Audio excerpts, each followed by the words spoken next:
Se eu tenho um produto que não tem como concorrer, né, nesse mercado, se a concorrência é muito forte, então é um risco que eu não consigo controlar. Mas se o processo de benchmark competitivo funcionar comigo, por que não? O benchmark competitivo pode ser algo que melhore a minha produtividade e, bom, aqueles concorrentes eu já sei como é que eles funcionam, então eu consigo enfrentá-los de alguma maneira. O problema é, ou são os novos entrantes, os novos concorrentes. Esses caras eu não conheço, esses caras podem vir com uma forma muito nova de fazer negócios e que eu não consigo dominar. Aí eu tô lascado porque as minhas regras mais, digamos assim, mais eficientes já não servem mais para esse contexto. Além disso tudo, eu tenho outra quantidade de riscos que muitas vezes eu não consigo dominar, que são os riscos que vêm do mercado. Então, o próprio mercado tem uma série de riscos, todos eles riscos não controláveis por mim, não adianta o que eu vou fazer, que acabam tornando meu negócio inviável. Por exemplo, quando eu mudo a legislação, quando eu mudo as exigências sanitárias, por exemplo, um determinado produto, eu faço um determinado alimento, aí muda a regra, eu não vou conseguir mais fazer aquele alimento. Exigência de poluição, por exemplo, a gente na fabricação de automóveis a gente tem o Proconv, né, que é uma forma de você regular a quantidade de emissões. Se eu não conseguir atender isso, eu estou lascado. Eu posso ter uma pandemia, como nós estamos vendo agora. Enfim, eu posso ter uma série de questões que inviabilizam a minha forma de vender. Tudo isso que nós estamos vendo aqui tem um impacto muito forte nas vendas. E repara que, apesar de eu ter algumas variáveis que são controláveis, uma ou outra, aquelas que não são controláveis, elas batem doído e podem comprometer completamente meu negócio. Então, do ponto de vista da estratégia do negócio, não vale a pena eu focar só nas vendas ou dedicar a maior parte do meu esforço para as vendas. O meu esforço dedicado para as vendas significa um grande risco e que muitas vezes eu não consigo lidar. Então, lidar com as vendas é muito incerto. Mas é óbvio que você vai ver ao longo do curso de administração diversas cadeiras que vão te ajudar a alavancar suas vendas.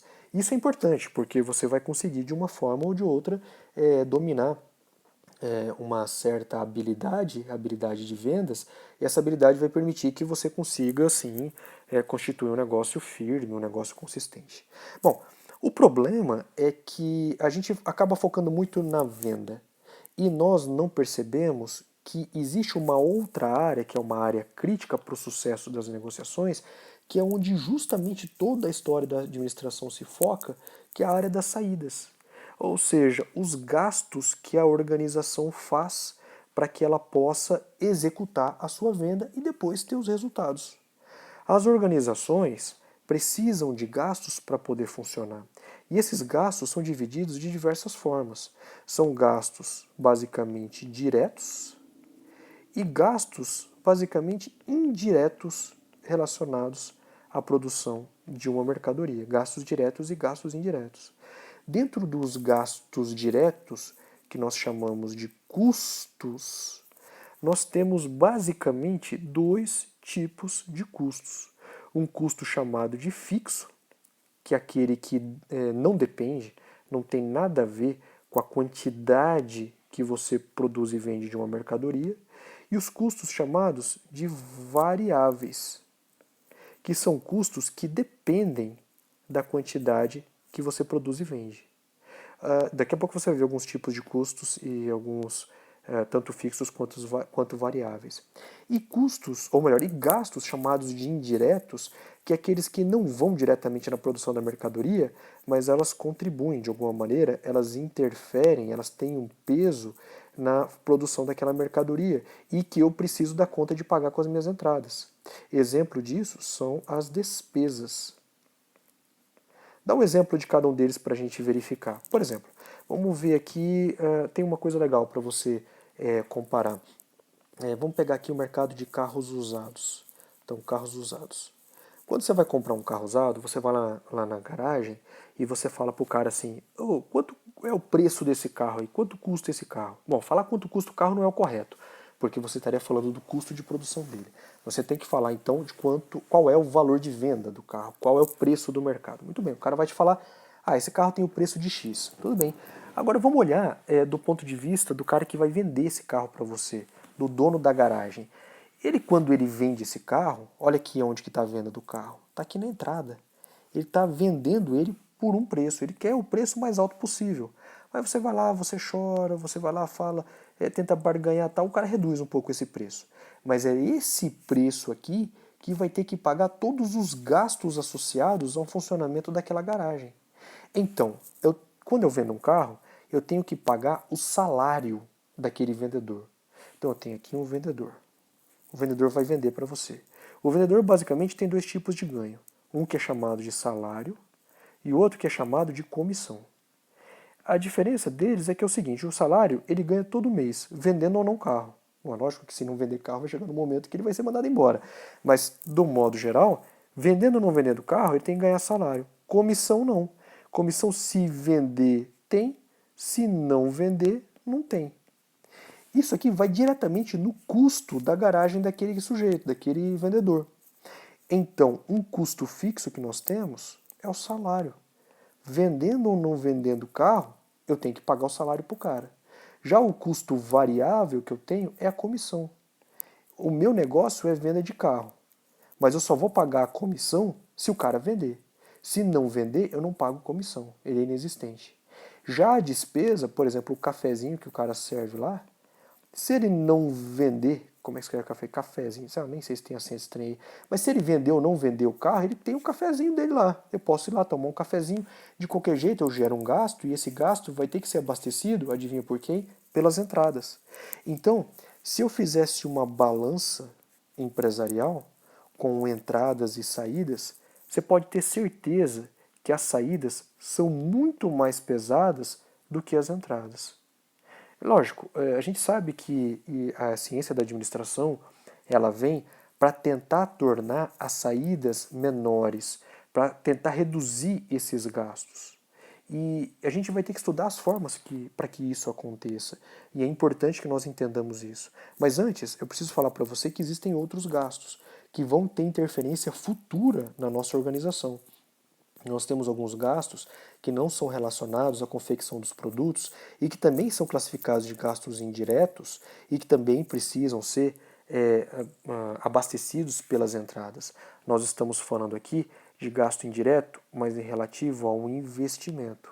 Quando eu vou aumentar a minha planta empresarial, a planta industrial, quando eu vou aumentar a minha capacidade produtiva com novos maquinários, quando eu vou investir em uma lógica de negócio, quando eu vou comprar um software, quando eu vou treinar, capacitar os meus funcionários. Tudo isso eu estou gerando corpo para ganhar capacidade produtiva e tentar reduzir meus gastos e vender melhor. Mas quem que vai ter que abastecer isso? De novo, as entradas. Nós temos também outro tipo de gasto indireto, que é a provisão para devedor duvidoso, para aqueles momentos em que eu tenho uma taxa de inadimplência muito elevada. Preciso ter dinheiro para poder corrigir esse problema da inadimplência. E também vou ter aqueles gastos que eu faço, também são gastos indiretos, que nós fazemos para emergências, que são os nossos fundos, que são os nossos, que é o nosso dinheiro guardado para alguma reserva de emergência. Então tudo isso precisa ser levado em consideração. Olha quantos gastos nós temos em relação às nossas entradas. Basicamente nós temos as vendas. As vendas que podem ser vendas operacionais, que são aquelas fruto do nosso negócio, as vendas não operacionais, que é quando nós vendemos um patrimônio que a gente não está usando, eu tenho um terreno que eu não estou usando, um carro que eu não estou usando, uma máquina que depreciou demais, ou ainda eu posso ter um ingresso de recurso, uma entrada, a partir de novo capital. E esse novo capital com novos acionistas, ou ainda quando eu tenho um empréstimo. Mas se repara que tanto o novo capital quanto o empréstimo, depois eu tenho que pagar o cara. Tenho que pagar o banco que me emprestou o dinheiro, tenho que pagar o capitalista que investiu o dinheiro na organização, não tem jeito. E quando eu falo das vendas, eu não preciso pagar ninguém a não ser as minhas saídas. Então veja que essa equação é muito pesada para o lado das saídas e muito mais difícil de você fechar do lado das entradas. Por isso que a história da administração foca nas saídas e não foca nas entradas. Mas aí eu quero ampliar esse entendimento com você e quero conversar um pouquinho mais sobre essas saídas, porque agora é hora da gente analisar as saídas do ponto de vista da sua eficiência. O que quer dizer eficiência? A eficiência vem de ciência, que é o processo. Ou seja, é você fazer uma coisa mais bem feita, melhor feita. É você investir naquilo que você faz. A gente chama isso de qualidade. Qualidade não é aquilo que parece ser, não é coisa boa, acaba sendo.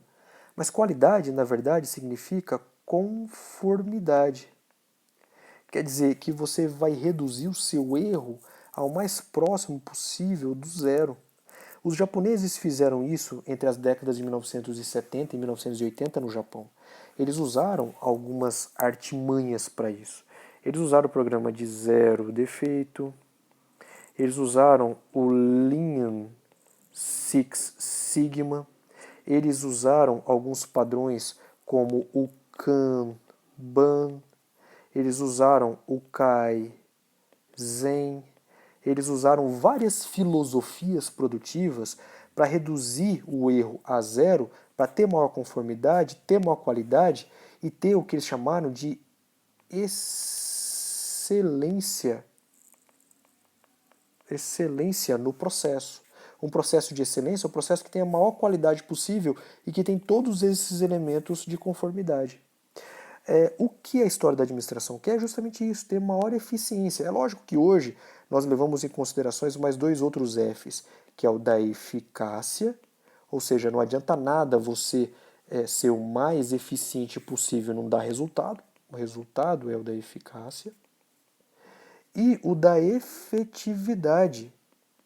E a efetividade, que é você fazer o melhor desses dois mundos, a eficiência e a eficácia, para gerar um resultado responsável do ponto de vista social, do ponto de vista ambiental, do ponto de vista econômico, gerando aquilo que nós chamamos de triple bottom line, que é o que faz a sustentabilidade. Uma organização que não tenha o cuidado com a eficiência, com a eficácia, com a efetividade, é uma organização que vai durar pouco. É uma organização que está fadada ao fracasso. E como que isso é feito, afinal de contas? Olha, você vai ver que diversas organizações no mundo inteiro usam várias formas diferentes de poder chegar nesses resultados. Vamos analisar isso do ponto de vista do capital, que são todos os insumos produtivos, que são todos os ativos que nós usamos para fazer alguma coisa. Então, o capital total sempre é feito do capital fixo ou constante mais o capital variável. Quando nós falamos de capital fixo ou capital constante, nós estamos falando de duas coisas. Nós estamos falando basicamente de hardware, que é a parte bruta de qualquer sistema, ou seja, é o tablet que eu estou usando aqui para escrever,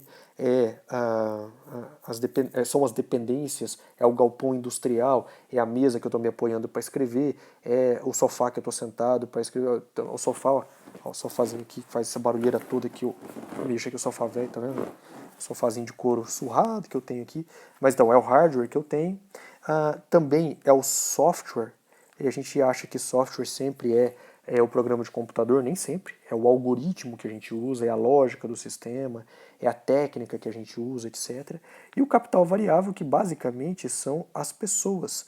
Então, basicamente, é o peopleware, são as pessoas. E é a parte vulnerável do sistema. Na verdade, você vai reparar que a história do capitalismo aponta para um aumento no investimento no capital fixo e uma redução no investimento do capital variável. Você vai ver a robotização, você vai ver ensino à distância, você vai ver uma série de insumos ou de melhoria de técnica e tecnologia que vão resultar num ganho de eficiência por conta disso. Quando a gente fala, por exemplo, de Big Data ou Big Data, quando a gente fala de internet das coisas, IoT, Internet of Things, quando a gente fala de processos de inteligência artificial, inteligência artificial ou AI, né, Artificial Intelligence, tudo isso nós estamos falando justamente para tentar promover todos esses Fs em nossas organizações. Mas você vai ver que tem organizações de países diferentes que trabalham de modos diferentes. Por exemplo, as organizações chinesas precarizam o trabalho humano. Eles vão lá e colocam o trabalho muito mais precarizado. Eles jogam esse valor lá para baixo, muito lá embaixo. Eu vou até mudar aqui a cor da minha caneta. Jogam esse valor lá para baixo. Por que eles fazem isso? Porque eles têm muita gente, a mão de obra lá é muito abundante. Como a mão de obra é muito abundante, eles têm um valor muito mais baixo da mão de obra do que nós temos aqui.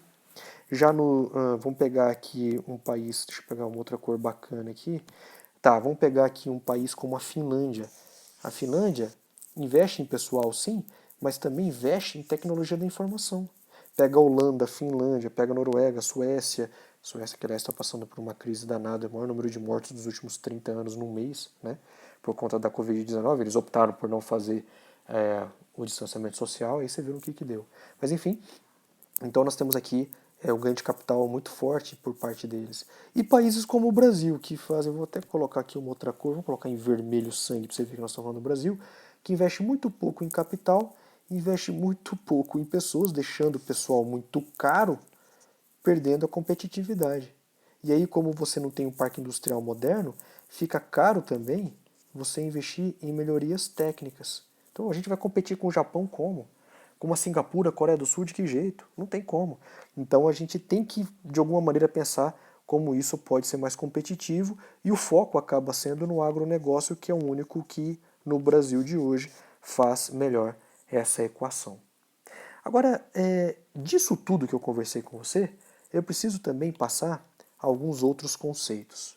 E eu quero passar um conceito que é muito relevante, muito importante, que é o conceito que na verdade, é o mais importante, na minha opinião, de todo o curso de administração, que é a margem de contribuição unitária. Sabe por que o chinês consegue fazer o que ele consegue fazer e ainda se manter competitivo? Para que o chinês consegue fazer? O chinês consegue jogar o preço lá embaixo das suas mercadorias e mesmo assim é competitivo. Por quê? Porque ele trabalha com margem de contribuição unitária. Que diabo que é isso? Olha, para entender margem de contribuição unitária, em primeiro lugar, nós temos que entender qual é a equação que define o ponto de equilíbrio. O ponto de equilíbrio sempre é definido pelos gastos fixos divididos pela margem de contribuição unitária. Tá bom, mas o que é gasto fixo? Eu falo gasto fixo porque eu não gosto de chamar só de custo fixo, porque às vezes eu não estou no ambiente industrial. Gasto fixo é tudo aquilo que não depende da quantidade produzida e vendida, ok? Isso é gasto fixo. Mas você lembra que tem um outro gasto, chamado de gasto variável. Onde é que ele está? Está aqui, na margem de contribuição. Como? A margem de contribuição nada mais é do que o preço unitário da mercadoria menos o seu gasto variável unitário. Como assim? Explica melhor. Vamos supor que eu tenho uma caneta Bic. Eu sou péssimo de desenhar, você já viu pela minha letra que eu sou muito ruim de desenho. Então eu vou desenhar aqui um esboço do que seria a caneta Bic, ok? Tem aqui a caneta Bic e tal, com a tampinha dela. E aqui, ela tá aqui. Tá, a caneta Bic tem até o furinho aqui pra você entender que é a caneta Bic. Tá, beleza, ela tem a carga da caneta Bic lá dentro. Beleza, essa aqui é a minha caneta Bic. Tá? Ou uma caneta esferográfica qualquer, tá? Vamos supor que essa caneta tem um preço de venda, uma caneta muito boa, uma caneta cara, mas eu estou usando na verdade para facilitar nossos cálculos. Ela tem, tá bom, é uma Montblanc, tem até aqui o desenhozinho da Montblanc aqui, ó. Beleza. Ela é uma Montblanc. Ela tem o preço de R$ 10. Não, a Montblanc é muito mais caro que isso, né? Tá bom, é uma canetinha de R$ 10, pronto.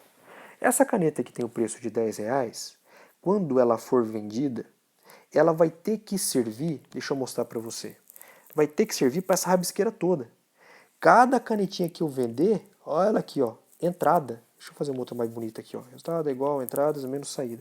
Cada canetinha dessa, ela representa uma entrada para mim, mas tem que pagar um monte de saída. E essas saídas que eu tenho, tem saída que você não imagina. Tem uma porção de saídas. Vamos voltar lá para você ver o que nós vamos fazer com essa caneta. Do ponto de vista da gestão financeira orçamentária. Essa caneta, ela tem que pagar tanto os meus gastos fixos, vamos mudar a cor aqui para a gente ver, tem que pagar tanto os meus gastos fixos quanto os meus gastos variáveis. Mas olha que coisa interessante. Essa caneta teve uma comissão. Essa caneta teve um frete. essa caneta teve um valor que eu tive que pagar para a transportadora para ela passar na frente a caneta. Essa caneta teve que pagar, sei lá o que.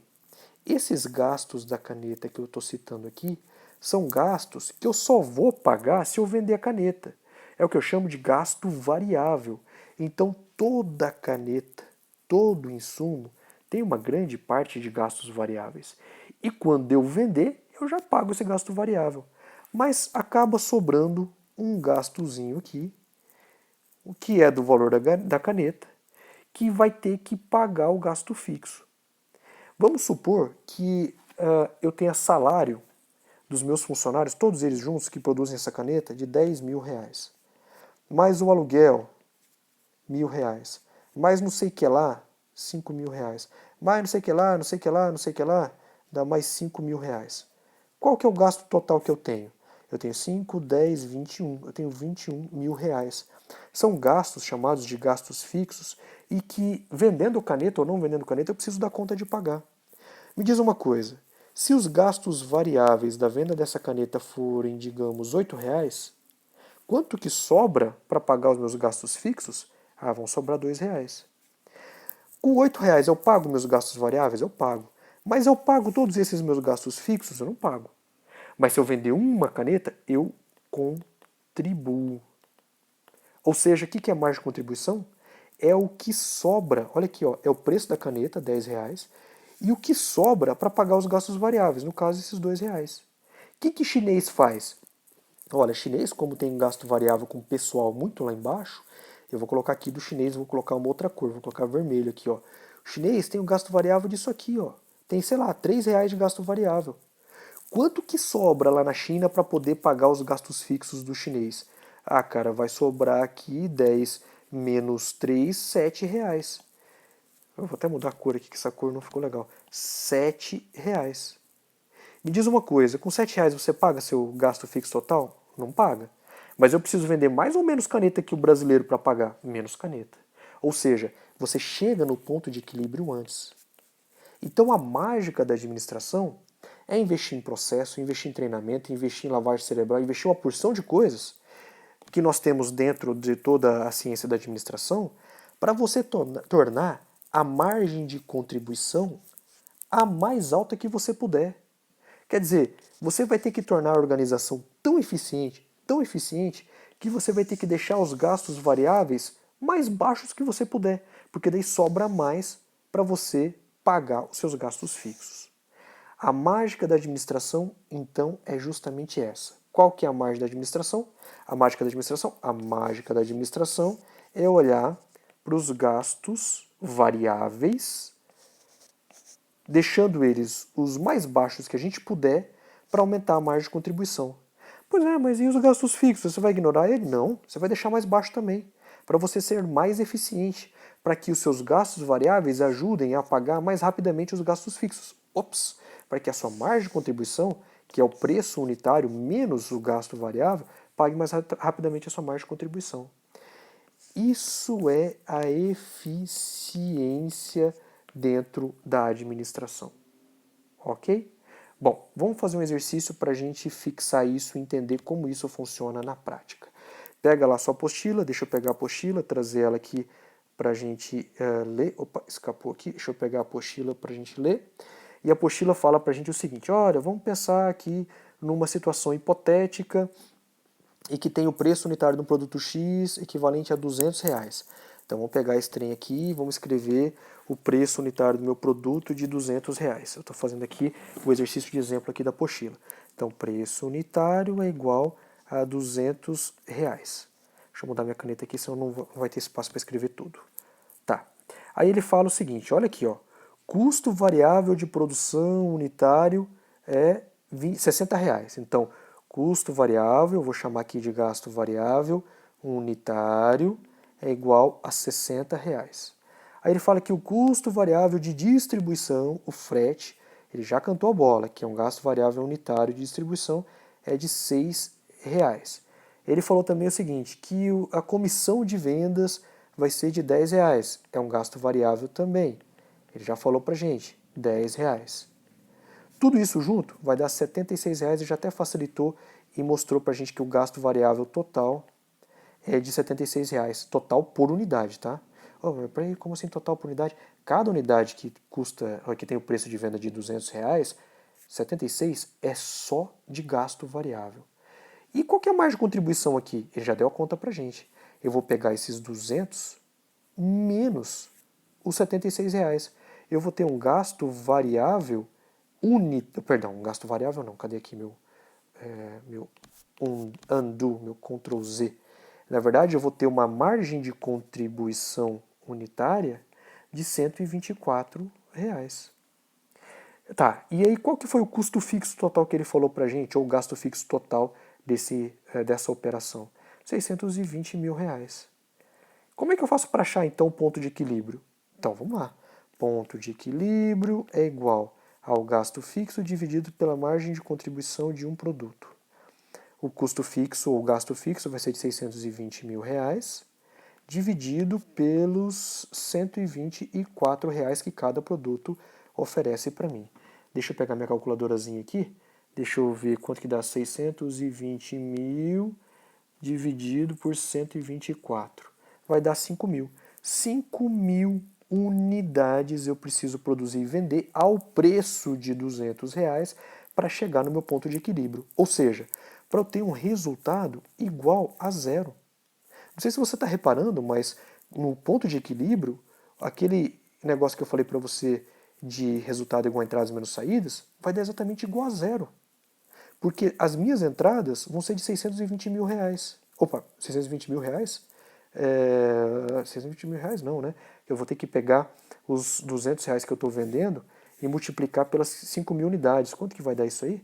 Deixa eu ver aqui. Deixa eu tirar isso daqui, que eu anotei aqui. Pera aí, falta... Aí. Vamos lá. Quanto que vai dar? 5.000 vezes R$ 200. Vai dar R$ 1.000.000.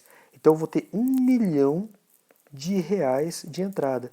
E as minhas saídas? É só você pegar os R$ 620.000, que são os gastos fixos, mais 120, opa, quanto que é, na verdade, o gasto variável unitário? 76, né? Peraí, deixa eu tirar. Caramba. Eu tô com pressa aqui que já vai começar a aula, eu quero deixar o vídeo disponível para você. Tô me atrapalhando todo. Sai daqui, trem. É isso. Então vamos apagar aqui. Borrachinha sem vergonha essa minha, cara. Então, isso aqui mais R$ 76,00 vezes quanto que eu vou vender? Mais 5.000 unidades. Vamos ver como é que vai dar isso aqui. 5.000 unidades vezes R$ 76,00 vai dar um gasto de 380.000. Mais R$ 620.000 vai dar exatamente igual a 1 milhão. Então, empardou 1 milhão também. Isso que é o ponto de equilíbrio, ok? É isso aí, moçada. Por gentileza, faça o exercício de fixação 1 da sua apostila e a gente corrige no próximo encontro. Esse é seu exercício para presença. Daqui a pouco, se você tiver dúvidas, é só entrar em contato comigo. Estou à sua disposição. Obrigado, um abraço e até a próxima.